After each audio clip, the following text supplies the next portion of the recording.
నమస్తే, welcome to dot news. ఏపీలో రాజకీయాలు ఎవరికి అర్థం కాని స్థితిలో ఉన్నాయి. ఎన్నికల్లో ఎవరు గెలుస్తారనేది ప్రజలు నిర్ణయిస్తారు. కానీ కొన్ని సర్వేలు మాత్రం అల్టిమేట్ గా వైసీపీ ప్రభుత్వం అధికారంలోకి వస్తుందని చెబుతున్నాయి. గతంలో చంద్రబాబు చేసిన తప్పులతో ప్రజలు ఆయన్ను ఎన్నికల్లో ఘోరంగా ఓడించి ఇంటికి పంపించారు. జగన్ అధికారంలోకి వచ్చిన తర్వాత నవరత్నాలను ప్రజల్లోకి తీసుకువెళ్లారు.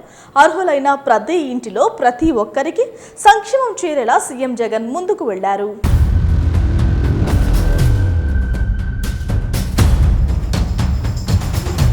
కూటమిలో భాగంగా టీడీపీ, జనసేన, బీజేపీ మూడు పార్టీలు కలిసి ఎన్నికల ప్రచారంలో దూసుకువెళ్తున్నాయి. అయితే ఈసారి టీడీపీని ఓడించేది వైసీపీ కాదని కొందరి భావన. టీడీపీని ఓడించడానికి బీజేపీ నేతలు చూస్తున్నారని, అలాగే జనసేనను ఓడించేందుకు టీడీపీ నేతలు చూస్తున్నారని లోపల అంతర్గత చర్చలు జరుగుతున్నాయి.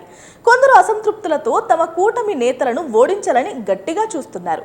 పైకి కలిసి పనిచేస్తున్నా లోపల ఎలా ఓడించాలనే పన్నాగాలు పన్నుతున్నారని టాక్.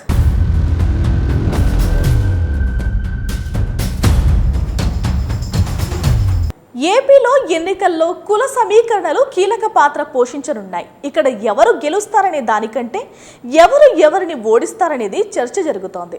కొందరు జగన్ను ఓడించేది తమ ఎన్డీఏ కూటమినని అంటున్నారు. మరికొందరైతే ఏకంగా బీజేపీ, వైసీపీతోనే ఉందని ఆరోపిస్తున్నారు.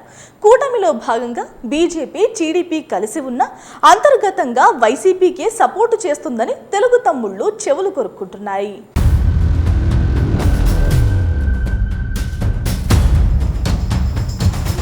Please subscribe Dot News.